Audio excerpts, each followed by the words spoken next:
Hello elementary staff. I just wanted to provide an update on our Units of Study implementation plan. As all of you know, this year we started with one component of the reading and writing workshop, which was mini lessons. And we did that so you could get your feet wet with the program, learn the Units of Study, and do one aspect well. And I think we've done a really good job with that. We've seen great things in our classrooms this year. For next year, instead of jumping into all of the components, we're going to add a few additional components to the workshop as well as to the balanced literacy framework. One component that we're going to add to the workshop for next year in both reading and writing is the mid-workshop teaching point. This is where you can make a relevant teaching point to all of your students.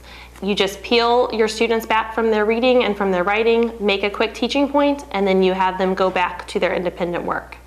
Support for you with the mid-workshop teaching point can be found in your teaching manuals. Behind every single lesson, after the mini lesson, there is a spot that gives you information on what you can do for the mid-workshop teaching point. It's usually in a box and isn't too lengthy. Another component of the reading and writing workshop that we will be incorporating next year is the share. And the share is just the conclusion of that day's lesson. This could be a celebration of student work. This could be a follow-up to the mini lesson that you did earlier during the workshop, or it could also be another time for the students to practice the skill that you were working on that day. There's also support within the Units of Study for the share. Just like the mid-workshop teaching point, behind the mini lesson is a spot for share. So for this example, this page talks about what you can do during that share portion of your lesson. In addition to adding some components to the reading and writing workshop, we are going to add some components to the framework of balanced literacy. The first component we are going to add is shared reading, and shared reading happens in kindergarten through second grade. Shared reading has a huge instructional payoff. It provides the bridge between direct instruction, active engagement, and independent reading.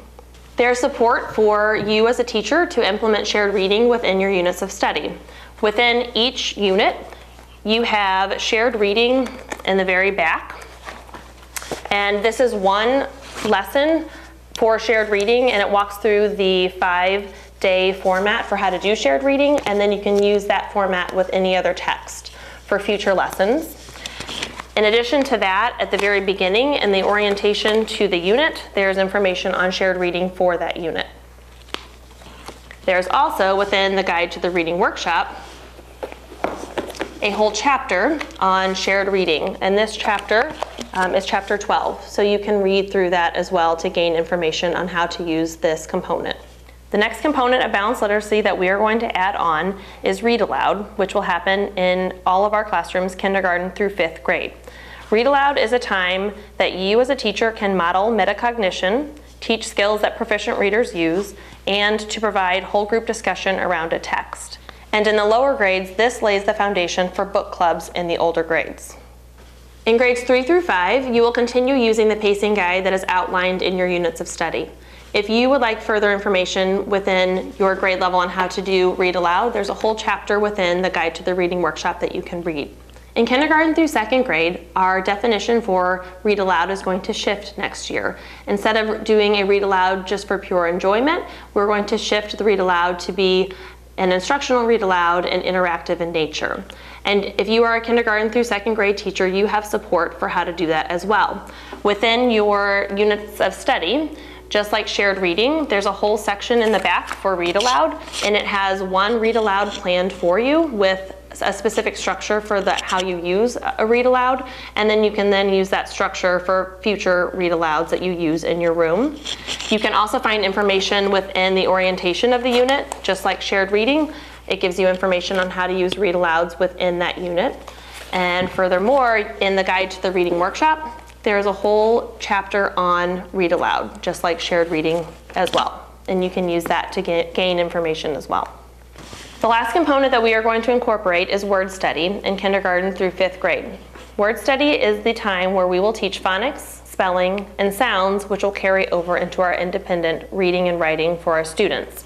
In order to teach word study effectively, we will need to assess our students to see where they fall on the word knowledge continuum. We have resources within our classroom when it comes to assessing and teaching word study. We all have Jan Richardson's Next Steps to Guided Reading assessment, and she has a word knowledge inventory that can be found in her assessment forms booklet. This assessment will be given 3 times a year next year at the beginning, middle, and end of the year, and this is so we can make sure our instruction matches the needs of the students in our classroom. She also provides information within the teacher's guide on how to use that assessment inventory to guide your instruction. In addition, Jan Richardson's Next Steps to Guided Reading offers different ways to teach word study. She talks about using picture sorts, analogy charts, and using magnetic letters to make words. When we think about including these components next year, the mid-workshop teaching point and the share are done within the reading workshop and within the writing workshop. The additional components of shared reading for K2, ReadAloud K5, and Word Study K5 will be done outside of the workshop time. We realize this year you may have 90 minutes or 75 minutes devoted to reading, and that you may be using all 90 minutes for reading workshop. Next year, this will need to shift to incorporating the other components of balanced literacy. For example, if you have 90 minutes for reading, you may spend 60 minutes doing your reading workshop and use the other 30 minutes to do read aloud, shared reading, and word study. The coaches, principal, and I all know that for some of you, these components may be new, and for others, they might not be new. But either way, we are going to support you throughout the year next year to incorporate these new components. In addition, we are not expecting a full and proficient implementation day 1 of next school year. The coaches and I plan to offer training sessions prior to the year, and we will also be working with each building principal to ensure support is provided within the school day next year for all teachers so you can have a good understanding of these new components. During that time, we will also work with you and provide guidance on how to structure your ELA time to fit these components in. Great things have been happening across the district this year with the units of study, and we are excited about adding these additional components next year. If you are eager to learn about these components prior to summer or prior to next year, feel free to reach out to your coach or to myself, and we would be happy to give you some more information.